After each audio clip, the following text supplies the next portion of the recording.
Hello, ladies and gentlemen, and welcome back to another Neki broadcast. This time we are thinking in Wesnoth.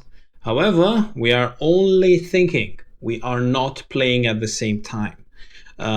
This is particularly important because, as we all know, right, in life, there are two ways to learn. One is to make mistakes and to learn from your mistakes. This is what normal people do.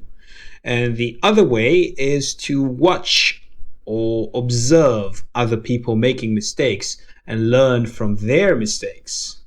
That is what smart people do, and we should all try to evolve, and we should all try to use as much information as possible towards our advantage.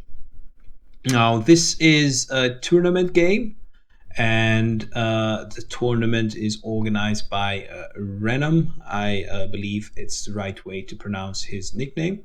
The organizer has given us permission to cast some of the games in the tournament, and I have received this particular replay from the tournament organizer and from one of the players. And it seems it was an interesting game. However, I have not seen this game before, so it's a live commentary, and we will be trying to observe everything that is going on. We will be trying to offer constructive criticism, not necessarily to the players, but to ourselves, so we could basically try to stretch our brain and figure out what these players actually had in mind while playing, what would have been the optimal approach, if any, and what is there to learn. With this being said, let's proceed to the actual game. I have not used this in a while now, so I will be changing my point of view, I guess, to each team, and at the same time, I will be playing each side's turn. So it's important to know. So if I were to play on this map, I would say that the first thing I would do, because it's a completely new map for me, for those of you who know the name of the map, please place it in the commentary. Now, this map obviously has 16 villages, and it's important to study the village distribution before you do anything. So if I were undead on this map, I would probably recruit lots of bats, because it seems to be a very widespread map. So if we look here, 1, 2, 3, 4 villages relatively close to the keep, and then 1, 2, 3, 4 relatively far away from the keep. Also, the distance between the northmost village and the southmost village is quite significant. Well, it's not that bad if you look at it from the perspective of keeps. So, because your leader could always try to commute between these two keeps, reinforcing south, reinforcing north. I think this is the mechanics of the game. You basically recruit several units top, then you move bottom, you recruit several units, and then you try to fight wherever, really. Now, that's an important question. Where is the location of the fight? What are the most important objectives? For this, we have to move to player 2, and we see the villages concentrated in the north. 1, 2, 3, 4, 5. It's almost like a V shape, right? 5 villages next to his keep. Then we have 1, 2, 3 villages further down south, and I would say the most vulnerable villages are obviously this one here. This one is particularly difficult. I mean, if the opponent gets this keep, it's going to be really, really interesting how one defends this village. And also this one, obviously, because you don't have any terrain next to it. So with this being said, this might be difficult, but it does have some terrain where you could try to place some units, whereas this one is out in the open. However, this one, it is relatively close to the keep. So it's an interesting game. In this particular side, you would basically try to commute between these 3 keeps. Anyway, we're going to see the dynamics unfold later on, and we can make more comments. But more or less, what I would do on this map, recruit lots of bats, and maybe get a ghoul on this village and try to get a ghoul on this village. It is difficult to attack with undead. So let's see what our player chose to do. Apparently, I have to click again. So he went as expected to I would just do here full map. Okay, so he went as expected with bats and I would say human team. I'm not sure. Anyway, I would just comment first on these recruits, then maybe I'll activate the full map because I would want to see what he can do or not. For example, this bat can get in 2 turns all the way here. However, the leader can recruit another unit, and Ghost also highly mobile, good for this terrain. And of course, the Ghoul to grab the village and more or less secure it. Now, this is perfectly valid recruit. 2 bats, 1 ghost, perfectly fine for this map, I feel. Now, if we move to the other player's turn, and of course, we have to change our point of view, say each team, and I would say full map. Okay. Sorry for these mishaps with the recruits. I would just activate full map so we see very well what each side is doing. So in terms of blues recruits, we see 2 footpads and not sure why it's showing here vampire bat, because probably I'm already pointing at player 2. So pretty standard, 2 footpads and 1 set full map. One griffin and also 1 guardsman, again for securing a particular village against the rush. So 3 scouts, more or less, 3 scouts and a strong defender. Pretty standard. If you are new to this map, this is what you would recruit. So now let's see what happens on this side's turn. Okay, so standard village grabbing, I guess. Now the bat is in the middle of the map. Remember, it was the bat we were actually highlighting. So if I go to the human team, I can see, for example, that this reaches the village that I told you about. Obviously, the bat is going to go. So the leader is going to grab this village, and sometime soon, the bat, I feel, should go to the south village, or the ghost should go to the south village. Anyway, south village needs to be taken by either the ghost or the bat. Plus, you never know what your opponent is. Adepts are always useful, and they represent the core of your army, so that is fine. Now, if we go back to viewing the full map, and then we are going to play side's turn, then we will be able to see a fighter, another fighter, 2 fighters, and also the footpads, standard village grabbing again. Interesting that he took the griffin top. I guess you could really abuse flight in these mountains.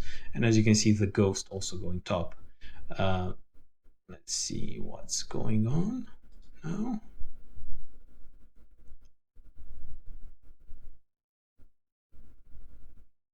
So full on aggression, or what seems like aggression, because it's difficult to be aggressive on a map that has villages so scattered. Now, not sure whether this particular ghoul will do anything. I guess it's more or less.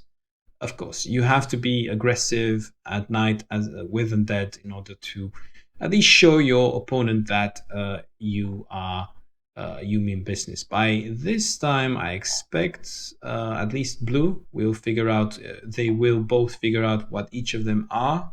The Griffin Rider has already picked up on the ghost. The ghost has not yet seen the Griffin Rider.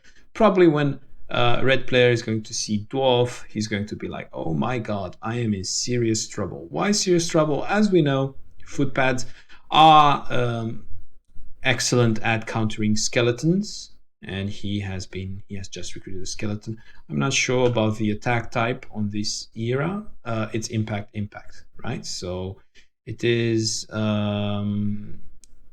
impact. So I would say these are a bit overpowered. So I would say blue has the better race here. Blue has the better faction, right? So we are going to continue. See the events unfold. Okay, so not sure here about the recruits from blue. He seems to be light on recruits. So if I go back one turn, and you guys would absolutely despise me for that, so I won't. It seems that blue is banking a bit. Obviously, this bat, no way he's going to take the village due to the leader having backstabbed. The leader also has, I believe, 6 movements because it's not the balanced ladder era. Anyway, let's see this. So again, the bat was on the south village. Finally,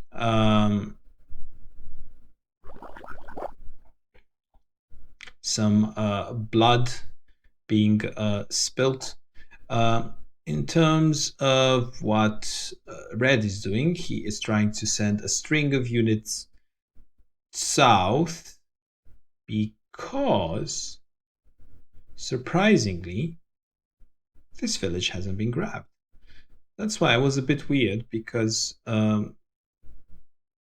again, the blue player seemed a bit light on units. He could have recruited, I feel, another unit, or he could have sent his footpad,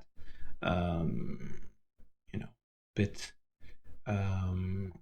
He needed more footpads to grab this village. I mean, you see this bat, so red specifically played to get his village in time, whereas blue seems to have neglected a bit the southmost village, and he's in a terrible situation. His only option to get this village would be to use his leader, which I'm sure he won't do. I'm sure he will go back and recruit. And let's go unit by unit, I say. Okay, so he is scouting with this footpad. He obviously has to retreat with this footpad. However, he's poisoned. That was actually a big hit from the ghoul. Might have been double hit. Was a bit lucky because the footpad was on 70%. Now, because the ghoul went, if the ghoul, I'm not sure whether the ghoul had actually the option to go on this side to actually attack the footpad, but even so, even if the ghoul is on this particular tile, the zone of control prevents the footpad from retreating through here. Strong start for our red player anyway, and we will probably go with, that is a bit risky. Is he actually going to go for the ghoul? That is interesting, to be honest. That is interesting. If he's going to go for the ghoul, I don't expect the footpad to go back. The footpad should stay here until the very bitter end. And I would expect the footpad to go forward and block the ghoul. You see, the ghoul is actually stuck against the mountain. So I expect the footpad to come here, block the ghoul, get some damage in, and then I would expect the Griffin Rider to finish him off. However, there is not enough backup damage. This guardsman is resilient strong. However, I'm not sure whether this might work or not. Let's see. It's really important here. Oh, that is just terrible. That is unfair almost. This Griffin Rider should have gotten at least one hit in. Now, what does blue do at this point, right? It's a risk management game. You have to manage a risk. There was a risk of this happening. It has happened now, with certainty, 100%. Do you go back with all your units and then you go later on back with your Griffin? I don't see that as an option. to be honest, because going back with the footpad will only delay the inevitable, right? The footpad is going to slowly die to the effect of poison. Therefore, I expect him to commit. Let's see. No, he just goes back. And he is going to form a wall here. However, this particular ghoul, hero ghoul, would be able to poison the guardsman as well. I don't particularly agree with that play. I don't agree with attacking the ghoul anyway. So let's see what happens here. Attack on the bat. That was a bit aggressive from our red player. Now, if I think about it. So attack on the bat, and it's going to... Okay.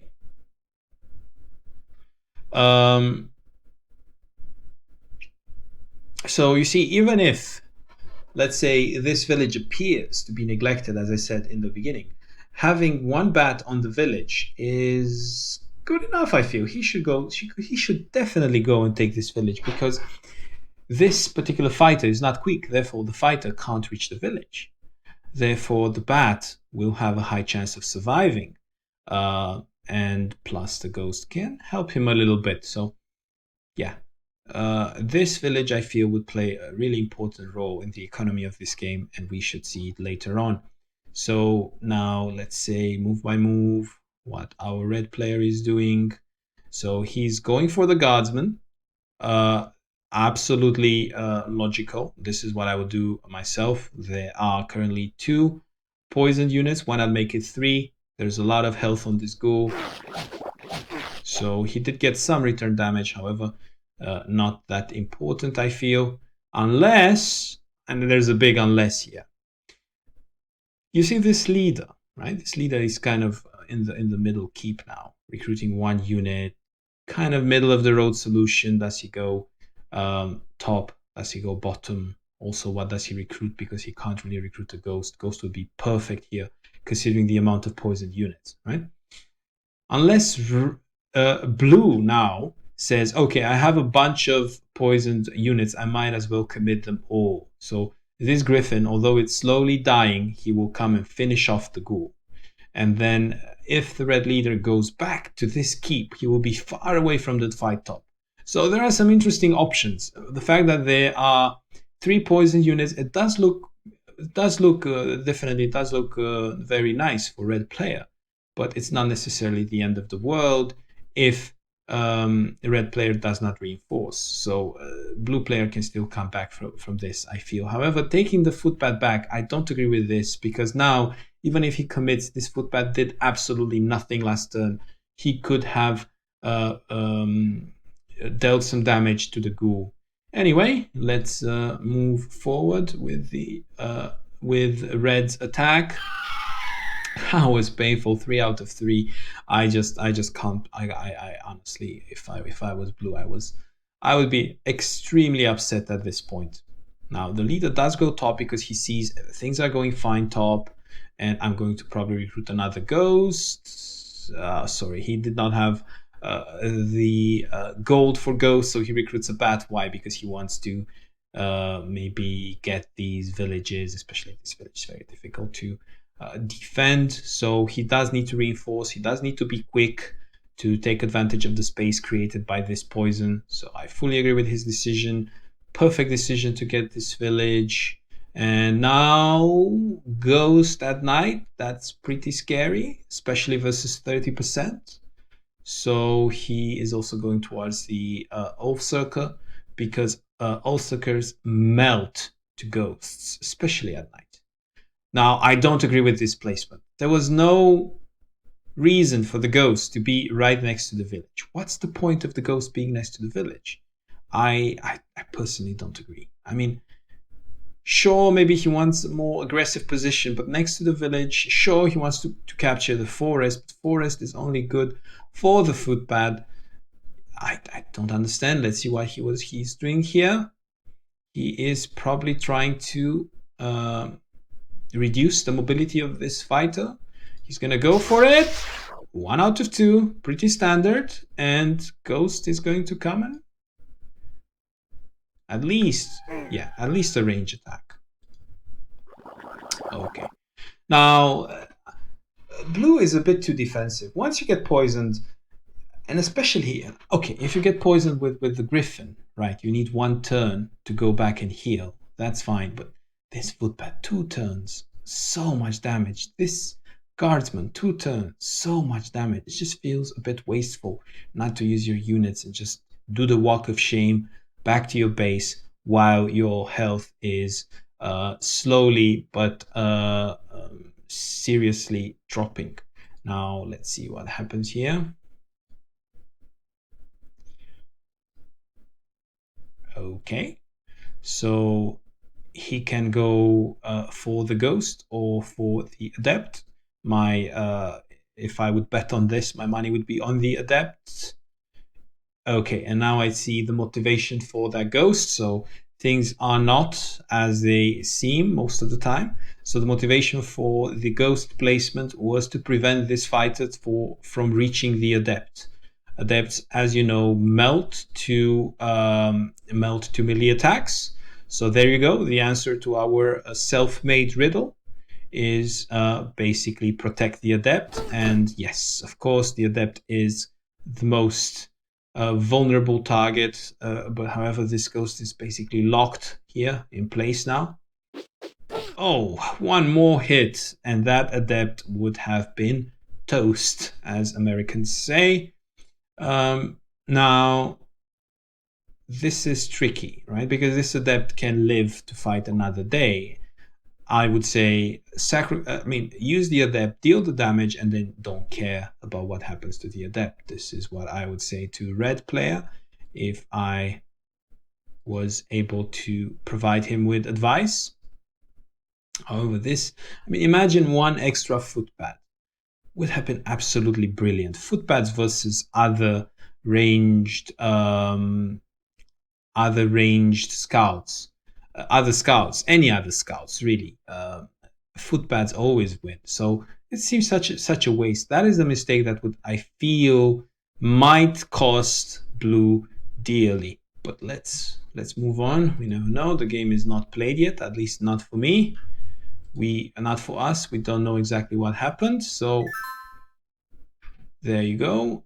Leader now is moving back because obviously there's a lot of heat on this southern side and he wants to reinforce it. Now, in terms of the ghost, could do a run by, could put some damage into the griffin because the griffin is almost dead. Can do a lot of things, and the bat could reinforce as well, but the bat would need 3 turns, I feel. Yeah, 3 turns to reach. So blue should be fine, although it looks dire. Blue should be fine unless the ghoul comes all the way here on this particular tile, and then he would have 1, 2, 3, 4. He still won't be able to reach this village. So although it looks dire, the mobility is quite low due to the terrain type for both players, I feel. I would worry more about the guardsman than any other unit in this particular setup. Anyway, let's move on to the next move. Okay, the sneaky bats going around. That is particularly annoying. And again, the adept should deal some damage, I feel. Okay. The ghoul went for 1, 2, 3, 4, 5. So the ghoul went in the opposite direction. I don't agree with that because now the guardsman is able to happily run to the village and the griffin can breathe easy. Now, in terms of yes, so interesting what will happen here. It can go either way with the skeleton attacking the footpad simply because the footpad is obviously vulnerable to the skeleton's attack type and vice versa. Oh, 2 out of 3 versus 60%. That must hurt. That must really hurt. I can already feel Blue's tears. I can hear them from here. That must be absolutely disarming. So when we look at what happens with this adept, it's just so tempting to finish off this footpad and that... Oh no, he went for the fighter. Okay, that is interesting. Why would he go for the fighter? Probably he's thinking that he can finish the footpad off with the ghost, or he thinks the fighter is more of a threat than the footpad. However, the footpad has more mobility. The footpad could run back and regenerate. Whenever you can kill the footpad, kill it. There was also the chance of the footpad hitting 2 out of 2 versus the adept, and that would have hurt as well. So probably he wanted to take absolutely no risks. I could also see that for a valid motivation. However, I would have finished off the adept, the footpad before anything else. Okay, he's going for the fighter. However, because he did not get 2 hits with the adept, now the bat should not be able to finish him off, but he's going for the footpad with the bat. Now, if he was going to have this this order of attacks, he might as well finish off the footpad before doing anything else. Let me see. Okay, there is, this can happen sometimes. You can't be lucky all the time. That is absolutely fine. However, now this village is up for grabs. Not that blue has anything to grab it with. However, 1, 2, 3, 4, 5, 6, 7. He can't really grab it with anything, can he? 1, 2, 3, 4, 5, 6, 7. Okay. How I would play it, I would definitely kill this adept. Then I would try to kill the ghost with my leader, helped a bit by the fighters. And then I would do the run, the sprint of victory with the footpad on the village. So adept, ghost, with some lucky attacks with the leader, and then footpad on the village. This would be quite interesting. It is really paramount that he kills the ghost, and because the ghost can absolutely demolish this Oathsirker. And we shall see how this plays out. I'm really excited to see that particular response from the blue player. So I expect the leader to attack this pesky ghost, and there it is. It's really, really important here. Oh, 2 out of 3 with absolutely no drain back. That is beautiful.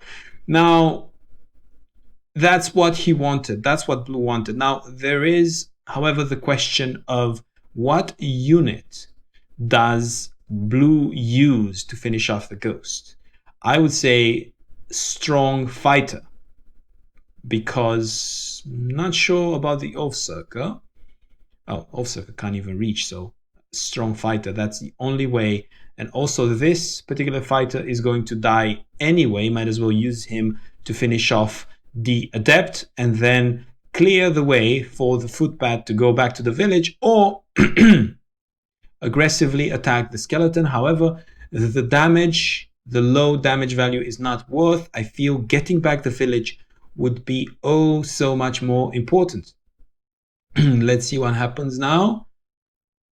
That is a bit dubious. So he prefers to use the fighter. Probably damage calculations favor the footpad to kill the ghost with. So 1 out of 2 ranged attacks. Let's see how that goes for him. Okay, if I was blue, I would absolutely have a sigh of relief if I had some damage in from the ghost. If I missed 2 out of 2, that was an incredibly important kill. Now, he still is ignoring this village, which I don't agree with. But now he would be able to put his fighter forward. He would be able to kill, hopefully, the Dark Adept.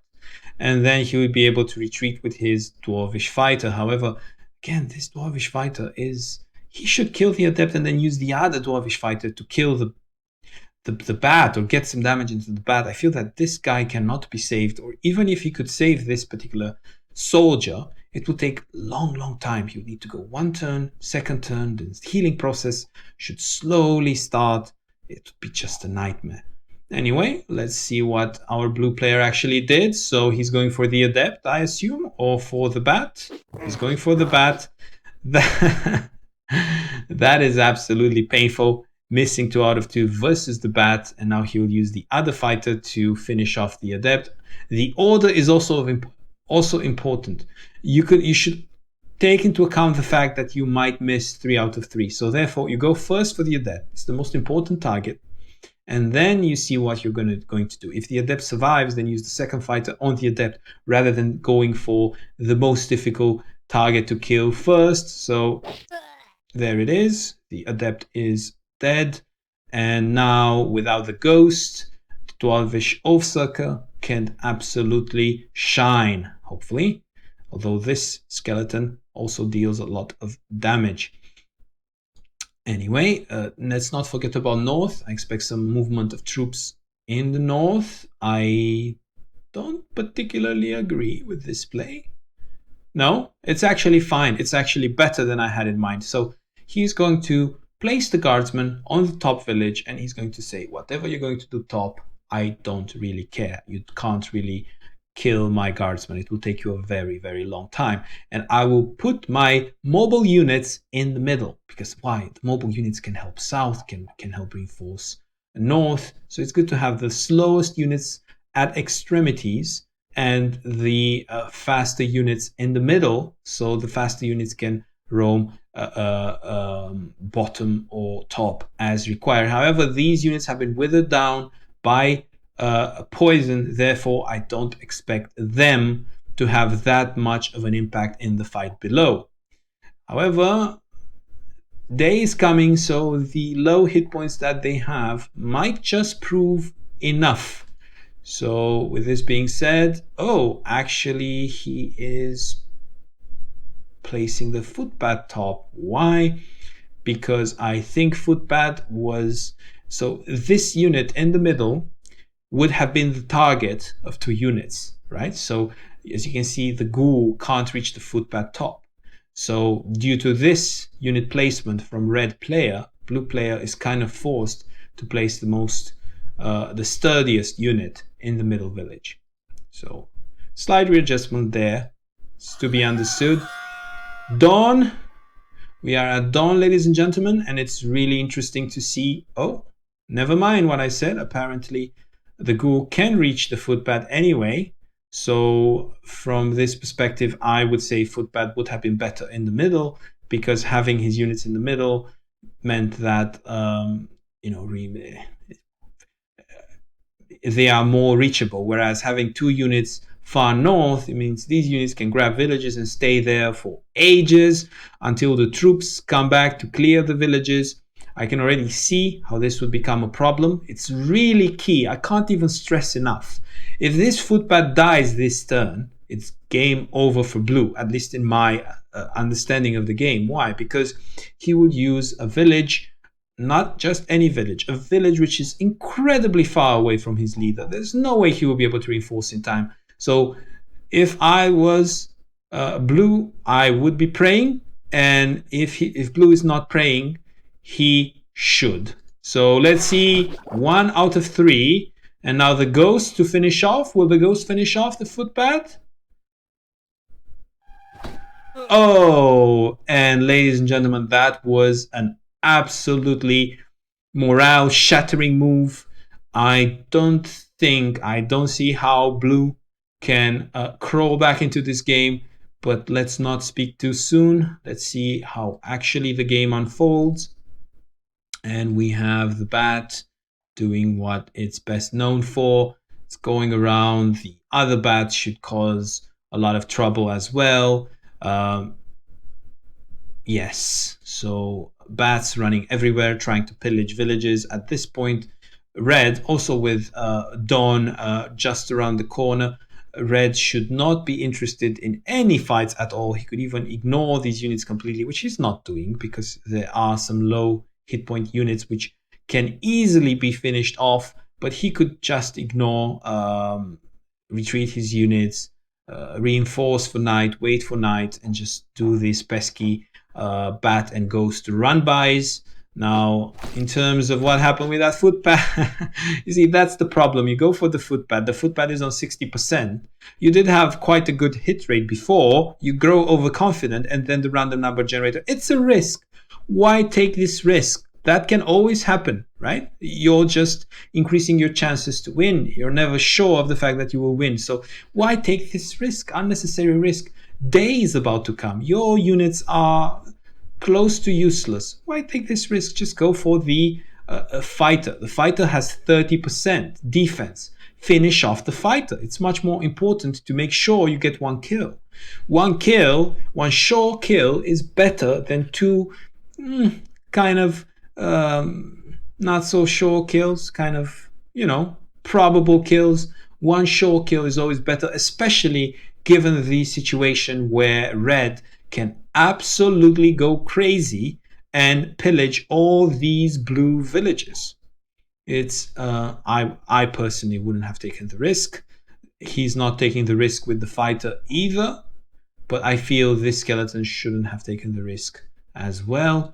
Let's see here, going for the footpad. Again, footpads can be tricky. It's 60%.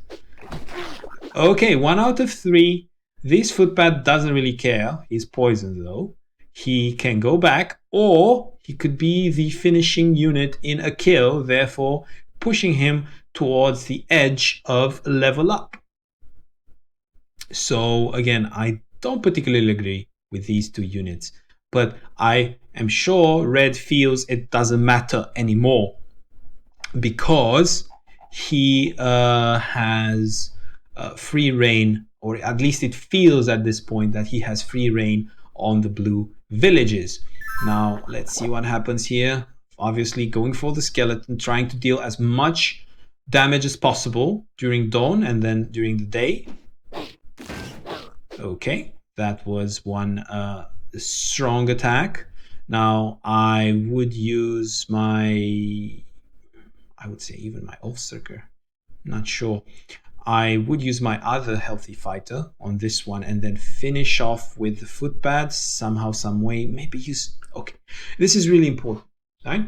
Because blue does not have a lot going his way, right? So the way he kills these two units, which are almost seem like an offering from the red side, it's really important. And the only thing that it's going well for blue is this footpad and the experience. So 12 experience plus 8 that you normally get for a kill, that pushes the footpad up to 20, which means that the footpad needs to get one more hit on a level 1 unit and maybe finish off a bat, and there you go. You've healed poison, you have a level 2 incredibly strong unit versus undead. Everything looks absolutely amazing. Also, this particular dwarvish fighter, he's also close to leveling up. He only needs 2 kills. So if he manages to get this ghoul out of the way to clear the space around the skeleton, so he could get the experience into the footpad and also keep the footpad into the middle, relatively far away from other units' reach, other red units' reach, then he maybe has a chance of leveling up the footpad in the near future. However, this ghoul needs to disappear, and needs to disappear fast. Therefore, I am suggesting the Ulfsirker as the means to eliminate this ghoul. However, I'm not sure whether the odds are, I'm not sure how the odds are swinging, in whose favor they are swinging. So we shall see. Okay, the footpad goes back to probably make space for this particular fight. No, for the leader. I feel that he could be recruiting more units. This is a bit of something that I struggle to understand. So probably he wants to go around with the footpad, deal some damage with the rogue, and then finish off with the ranged attack from the footpad. We will see. No! He prefers to use the dwarvish fighter, the healthy dwarvish fighter, on the ghoul, or at least provide the backstepping support for the leader. The leader would go first. Oh, that was incredibly beneficial, to be honest. But now the problem is, you've basically wasted one unit. You have to basically use this unit to finish off the ghoul, right? So, because if you kill the ghoul with the footpad for experience, it means this unit did almost nothing. Of course, he doubled the damage from your leader. However, it didn't do much else. So it's really interesting, the choices that blue had to make. So I would personally go with, maximize the usage of my units. I don't have too many units. I'll probably finish off the ghoul with the fighter, and then I would use this dwarvish fighter or this footpad. Oh, it's a bit difficult at this point. So either the experience on the footpad or the dwarvish fighter or even the Oathsirker. If the dwarvish fighter fails, Oathsirker can come and finish him off. We shall see, ladies and gentlemen, so many possibilities. Yes, fully use your units. And now the question remains how to kill this skeleton. I would imagine the footpad would have the first shot from a safe position like this, and then the dwarvish fighter will finish him off. Okay, or from this position. Never mind. And that is, ladies and gentlemen, better than blue hoped for.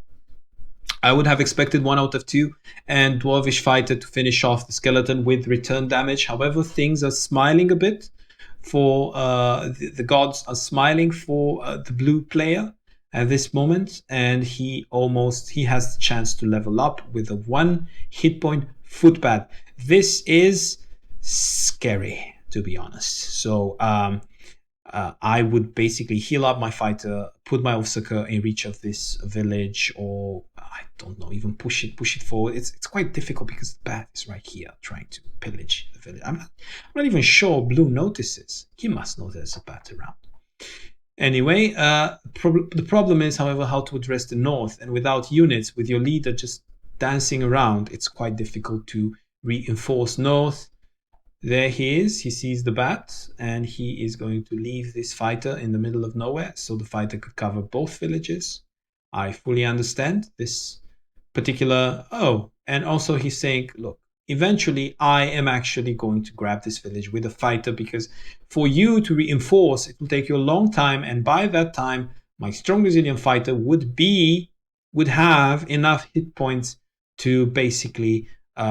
be fine on that village as a defender. I don't agree with this. There was no reason for the Oathsirker to go back. The Oathsirker should be forward, should push forward, should be in reach of this village. Definitely should be in reach of this village to finish off the bat.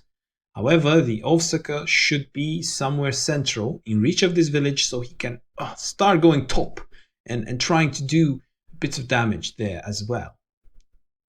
Okay, there is the vampire bat going for the least accessible village, the most difficult to reach, and this is going to be absolutely impossible to kill. Basically, I would push my ghost forward, try to threaten other villages. I would try to, at this point, I would even sacrifice my bat. I think the risk is worth it. Try to kill this footpad, right? I would say the risk is worth it at this point. Not sure take this particular village. However, if I take the village with the bat, then the footpad has a chance at finishing me off and getting 4 experience. Therefore, it is a bit tricky. So this run by that Red is doing is quite smart. He basically has his units parked inside Blue's defense. So with his ghost threatens so many villages, and it would be incredibly difficult to kill the ghost during the night.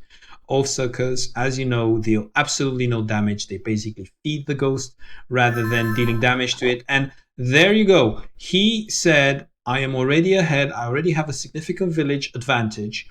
So I am going to grab this village. However, with the bats, remember, they are vulnerable in villages. He has a lot of bats though. So he does not care that much. However, the footpad finally has one particular chance of killing this bat. Small chance, but still a chance. And then he can, get very, very close to leveling up. So let's see how this plays out. Yes, footpad is going to go on 70%. So that is the reason why the bat needs to stay on the village, and the footpad needs to go on 70%, basically locking this village between 2 units. And yes, Blue did not want that to happen. Blue wanted only 1 hit, so he can finally finish off with the footpad. However, he will take that.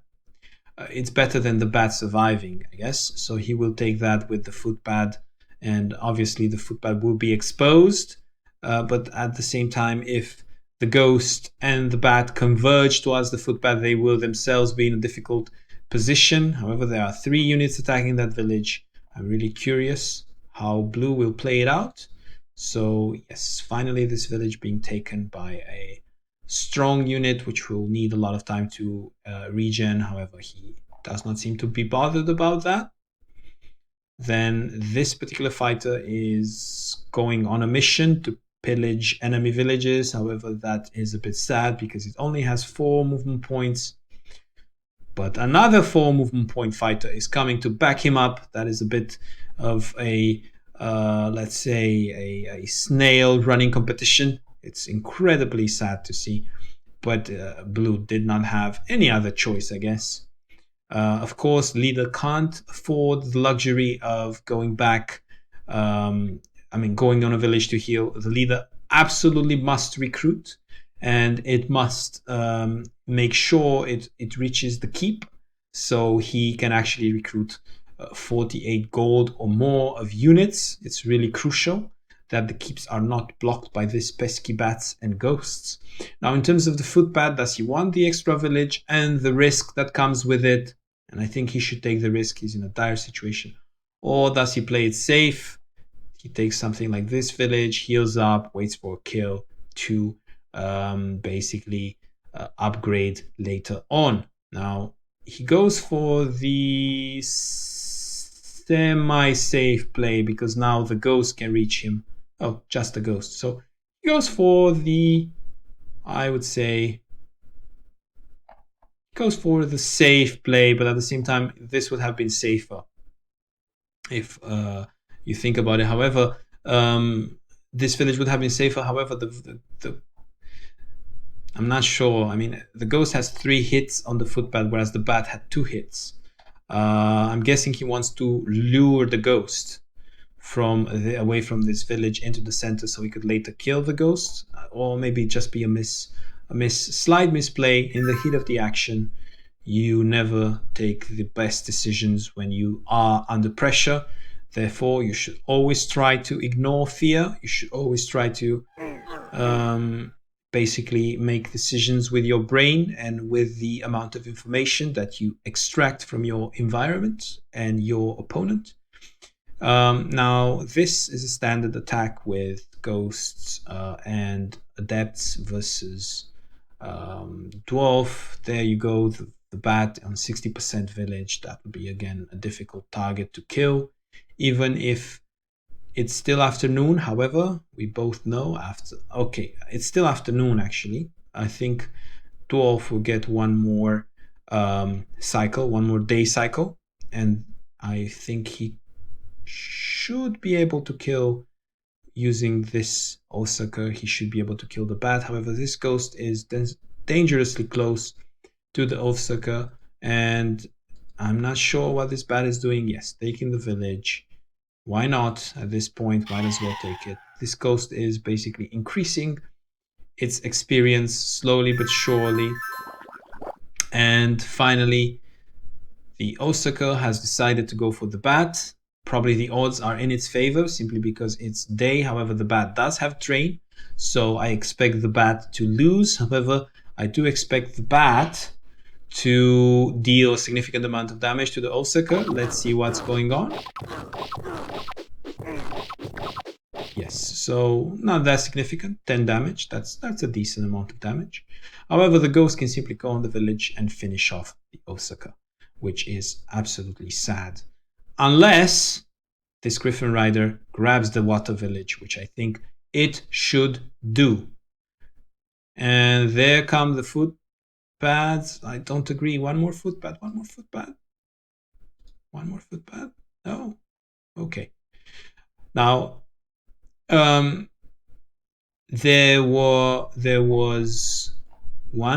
is one dead bat. Okay, I thought blue had one more bat. Where is the other bat? It died as well? No. So it's one bat here. One bat died over there, and one bat was killed by the Griffin Rider. So although bats are amazing, basically they die also easily, especially once they capture the villages. And they are relatively expensive, right? They are relatively expensive units. So 93 gold. So the amount of, so those two bats that died, they were 26 gold. That was not that's not an amount to laugh at by all means. However, there are fresh reinforcements coming for red. There are some reinforcements due to the massive banking that blue was forced to do in a way.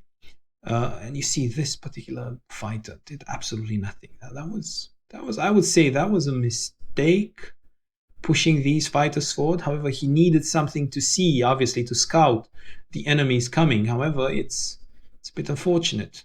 Now this particular fighter will be captured and probably killed.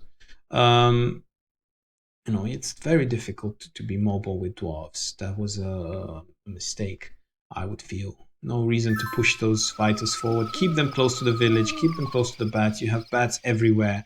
You know the enemy is coming. No point in scouting. They are going to basically attack with more mobile units than your dwarvish fighters anyway. Okay, that was 2 out of 3 on the ghoul. That was relatively okay for blue. However, this dwarvish fighter is not going home. He will stay here and die to protect his motherland. And the ghost should come around and block some of his movement, I feel. And finally, he decides to go for this footpad, for this pesky footpad. Why? Because now he has 2 units attacking it, and probably from 5 attacks versus 70%, 5 attacks, one of them, at least one of them, should go in. However, if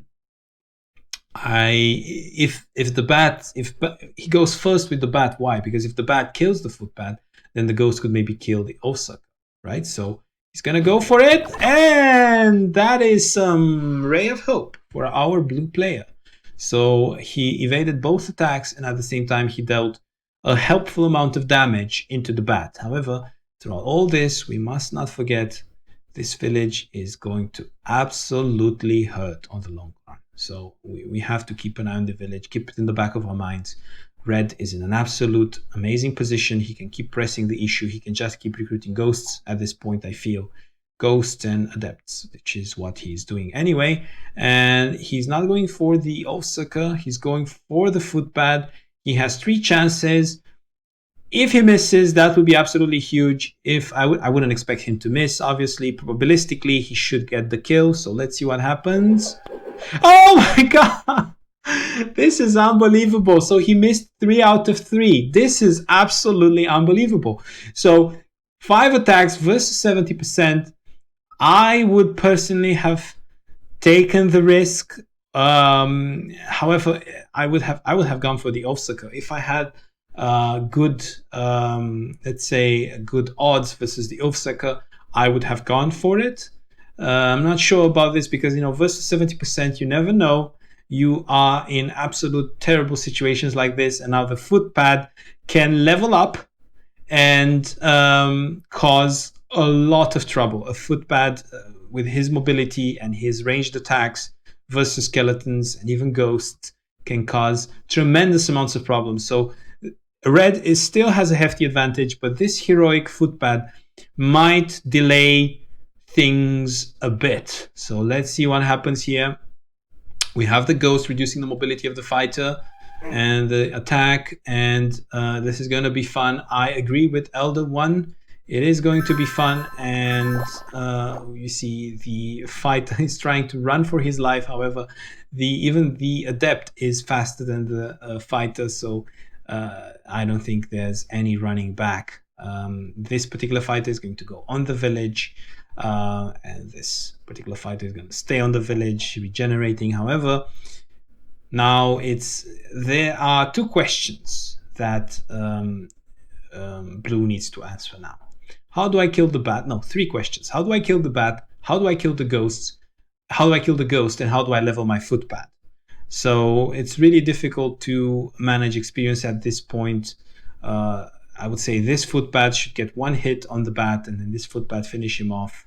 Hopefully, if not, you would need to go with Thief around the ghost. So definitely Thief deals a lot of damage with backstab versus the ghost. So it will be really interesting. He has a number of options. However, he should manage his experience well enough um, to level up. Okay, leader, that's fine. That's fine. So he prioritizes the ghost. He says, I don't really care whether my footpad will eventually level up. That's not a problem. What I do care about is this ghost, which is incredibly annoying. It's close to leveling up, and I need to make sure I finish the ghost. So probably this particular Griffin rider is going to go around and hit the ghost and provide backstabbing support for the rogue leader. Okay, never mind I said that. He does want to kill the bat.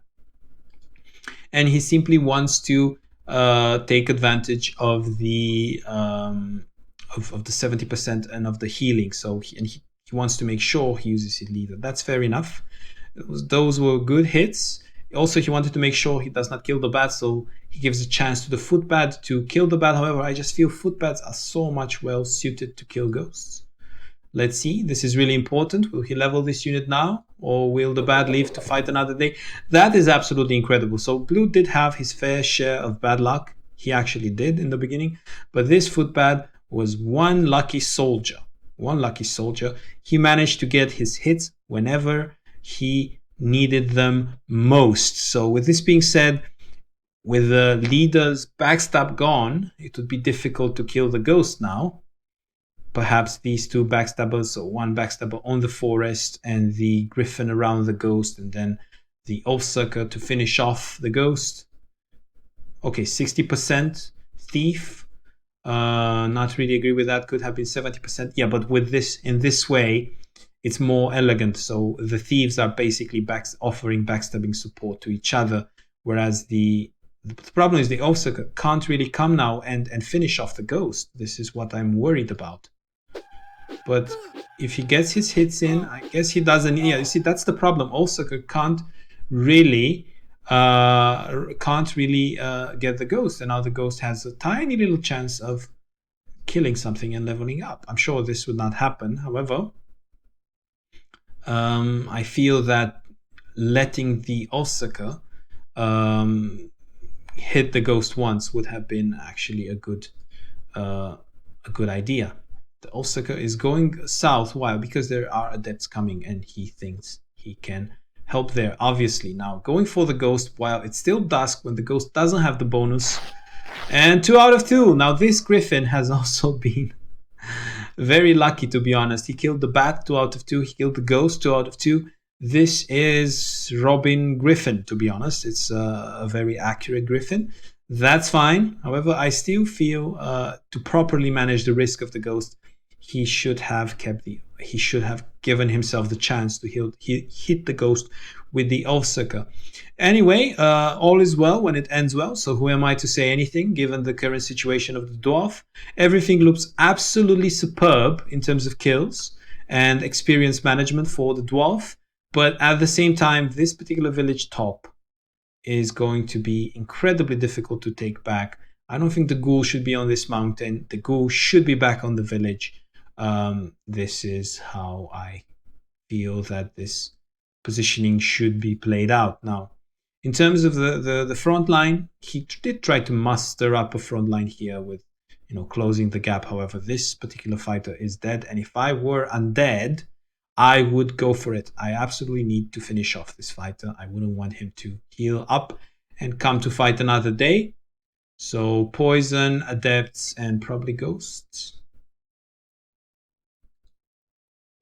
Okay, 1 hit, that is fine. Experience into the ghost, I would expect.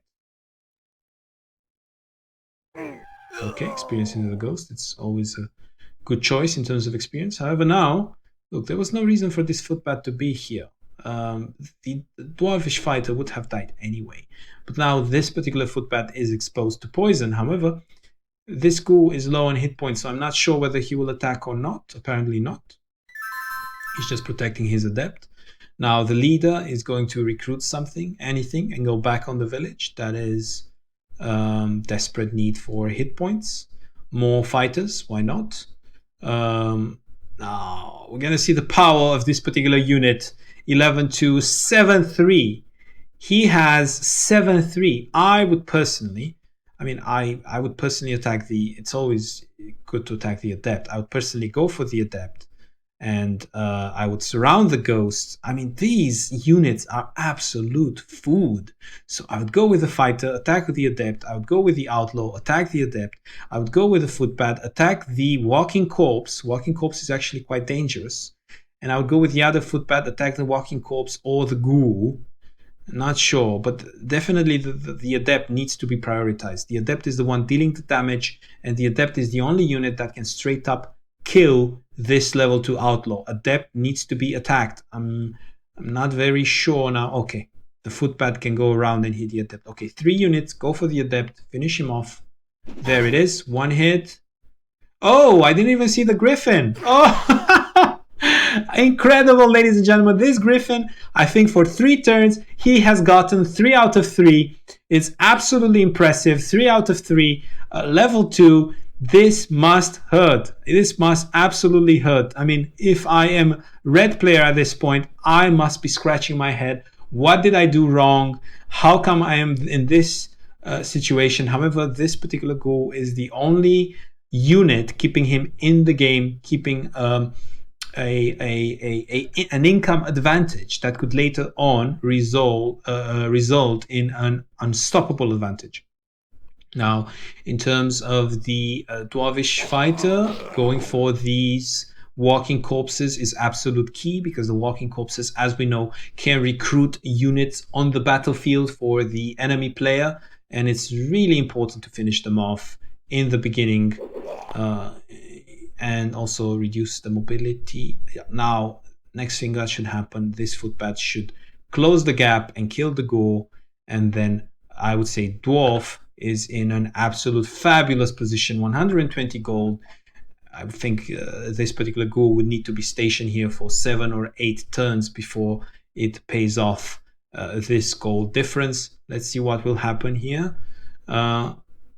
Okay, closing the gap, and the dwarvish Urseker backing them up. So this is the problem. I would personally say, in this particular situation, this is the problem with the non-ladder era, simply because these footpads are a bit overpowered in terms of dealing with skeletons. So if the footpads did not have this melee impact attack, I'm sure our undead player would have recruited at least 1 or 2 more skeletons, and skeletons in the villages are much better than ghosts.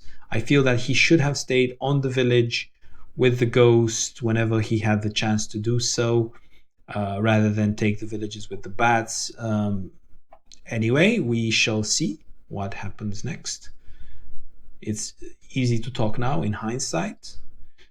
The thieves are going to try to backstab this ghoul, which is an interesting approach to get rid of your ghoul problems. However, remember, this ghoul attacks with blade and poisons, and those are both attack modifiers that thieves do not particularly appreciate. Now, in terms of the red player, what are his options? I would say damage control. I would say retreat and live to fight another day. However, level 2 Griffin is particularly scary to fight against, simply because now the map control is reversed.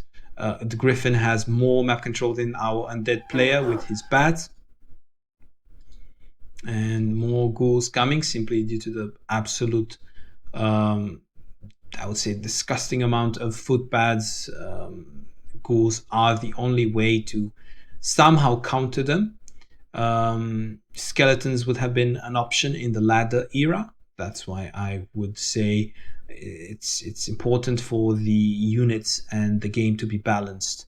The particular default era has some exploits that players could use. Okay, he is going back. And now more chances for our blue player to manage experience. And now the reverse pillaging is starting. I say he should not have done it. He should have made sure to finish the ghost and the ghoul. He seems to trust his hitting power now. Okay, then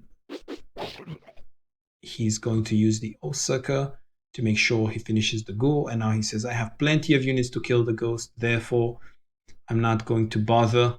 I'm just going to use, okay, 3 out of 3 with,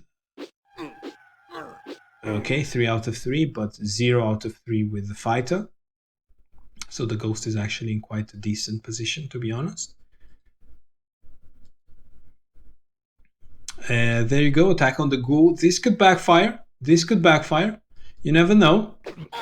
Okay, 2 out of 3. That is absolutely brilliant. I assure you now, blue player, or at the time of when the game was played, blue player has or had a big smile from year to year. This is absolutely terrible, terrible, because the second thief missed absolutely everything. So now he basically, our blue player is, it's basically swallowing his own smile. Now let's see what happens with this particular unit. No hits. And I would say another fighter. Why not? Okay, or another footpad for more mobility and absolute counter undead. And in terms of the Griffin missed one, which is incredible. I've never seen that Griffin miss in a long time. So that is probably, he will be demoted soon to level 1 Griffin. Let's see what the other fighters are doing. Why did he go for the other thief? I feel that, okay, he probably thinks this thief will be reduced to 2 anyway, plus this thief of 160%. My bad, sorry, makes a lot of sense to go for the other thief. Now, in terms of other units and their troop and their movements, the ghost can get 2 experience, and the ghost will actually be very close to leveling up. However, I feel this Osaka could finish off the ghost no matter what. So the ghost, yeah, gets 2 experience. Now the ghost is incredibly close to leveling up. And now there's always the question how to kill the ghost, how to make absolutely sure the ghost dies. I would say footpad, trying to get 1 attack in, and then Osaka finishing off the ghost. This is how I would see it.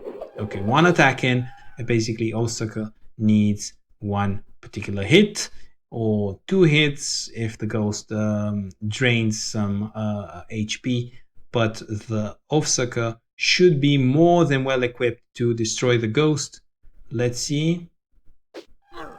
Okay, that is actually scary, to be honest. The ghost is healing on the Osaka, and oh my god, oh! That was a bit of a thriller, to be honest. I mean, the ghost was actually healing faster, at least for some time, faster than the Osaka could kill it. And for a moment there, I felt that the ghost would be the one that would kill the Osaka, and it would be the one that would level up. That would have been an absolute madness.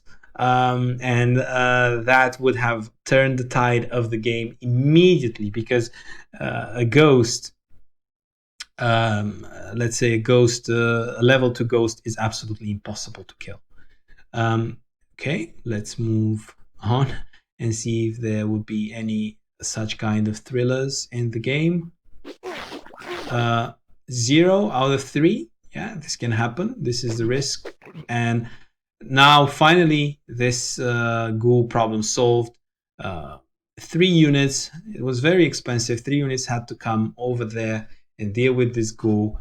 Now, these units need to be healed, or these units can be used for pillaging. However, things are looking up for our blue player, our Korg player, and this is going to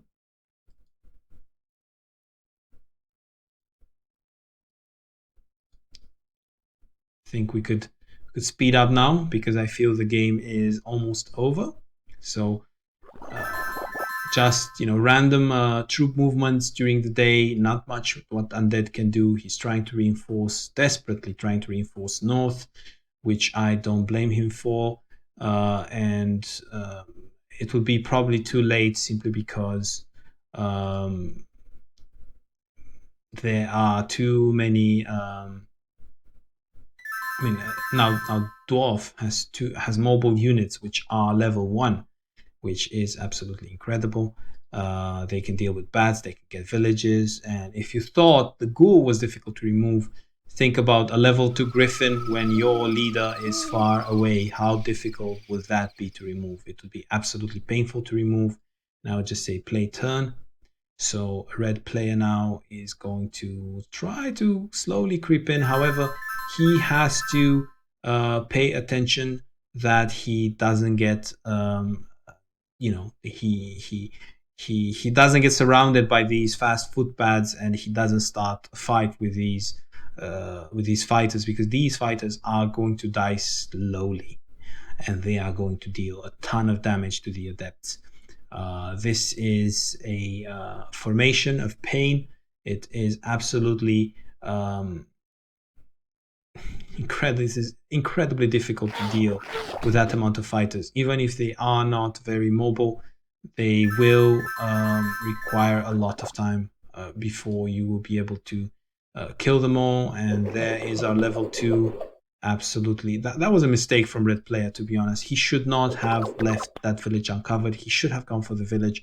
He should have waited for the inevitable dwarvish push, and he should have basically because now this griffin is doing tremendous job. This griffin has basically baited 4 units north and south. The dwarvish army has an objective. Now, this particular footpad has become a target, arguably. However, there are more targets coming. There are too many targets. Let's see how red will play it out. So yeah, the target.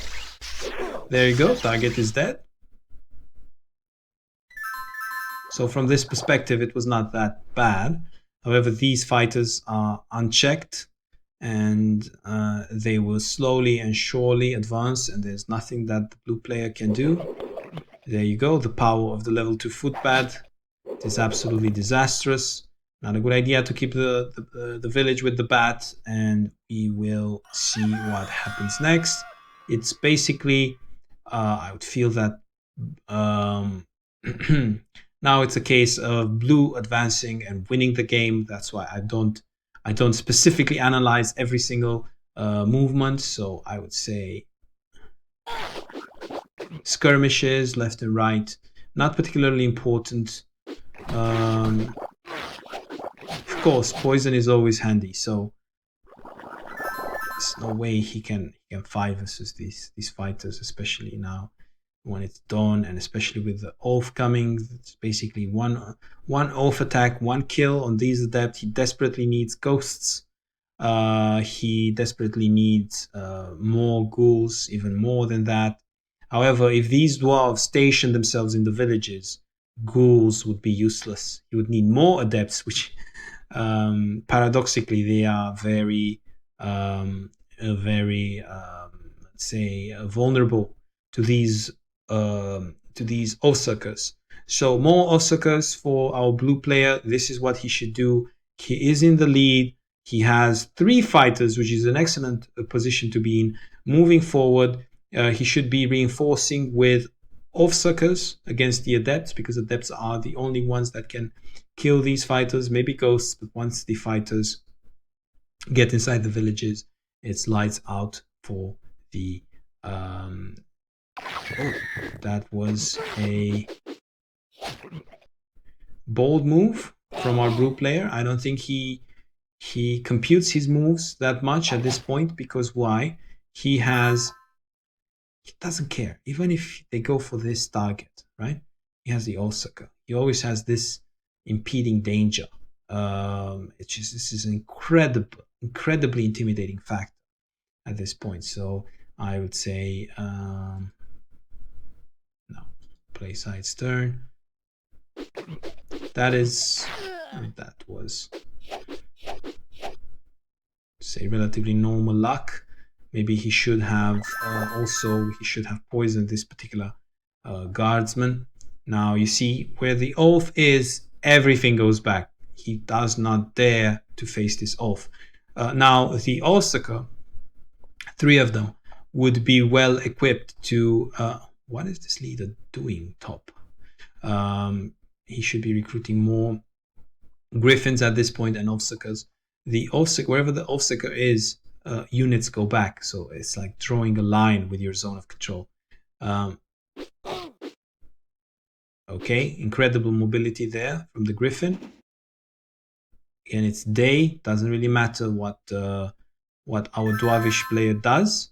However, these are really strong units to be attacking into. So he says, okay, I'm going to go bottom and I will join with my forces here. I'm going to keep my units into a group, which is the right thing to do, rather than scattering your units middle and at the same time bottom. And I would say that if I were the red player, I would probably... Oh, that was an expensive kill, to be honest. That was an expensive kill. However, this particular adept is vulnerable. I would personally go for the walking corpse, and this leader is not coming back home. This leader will not be recruiting anything at all. Now, so I would go for the adept, and obviously, I would pick up a unit here and there. I would even go with the fighters for this particular ghoul, and with this Ulfsucker, I will go around, and from the mountain, I will kill this ghoul. So I'll kill ghoul, adept, and walking corpse. This would be the order in which I would be performing my kills, and I would just block the leader somewhere in this area. I wouldn't care that much. As long as I can kill 4 units in this turn, it doesn't really matter what happens next. Sorry about that. I would have to close my phone.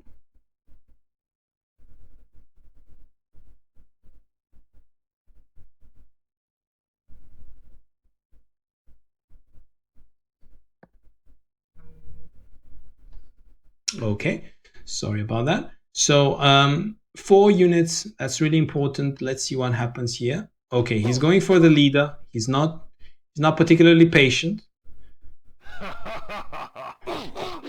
There goes the adept. Okay, he's going for the leader. Again, not particularly patient, which, I don't blame him. He just wants to surround the leader and finish him off. However, it is really important to kill these walking corpses. Otherwise, the walking corpses can recruit units on the battlefield. I don't particularly agree with this. I would have said these 2 units killed, and the walking corpse and the adept would have been more than enough. However, who am I to judge? He has played well so far, and he keeps retreating, which again, I don't agree to it.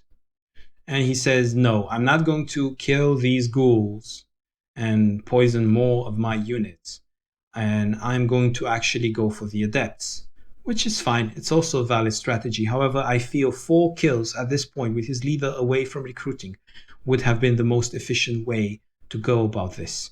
But we shall see. Time will tell. Okay, there's more. Now, if I were the bone shooter, I would definitely kill this level 2 unit. I mean, my leader is almost full HP, so I would definitely go for this outlaw, and I shall see what is going on, and we shall see here. Okay, he went for the fighter. He's actually hoping to fight another day, and I don't particularly agree with this. I think this outlaw is the more important target. However, I believe he wants to finish off the berserker, but he doesn't have any strong units to reach the berserker unless he uses the bat. which I don't expect the odds to be in favor of the bat, to be absolutely fair. Yeah, he's going to deal some damage into the Berserker, but now it means the leader is on 40% and the adepts can be cleared up. He's taking risks with all his units, and I would just play side turn from here on. I'm not sure whether anything can happen here. I expect this to be the end. Let's see. And now the Berserker for the leader. And this should be good game, especially with the Outlaw being able to deal some damage, to add some damage there. I would say play single move. Yes, there it is. Outlaw 2 out of 2. That is definitely a good game, ladies and gentlemen. Let's see the final move here. There it is. Nice victory for the blue player. Nice comeback. I had no idea who was going to win, honestly, because I did not look at the labels. And for the most part, I was actually expecting the red player to win. A live commentary. Let me know if you guys like this or whether I should stick to my live play. Any comments are welcome. I hope you guys learned a lot from this, and I'll see you, ladies and gentlemen, next time.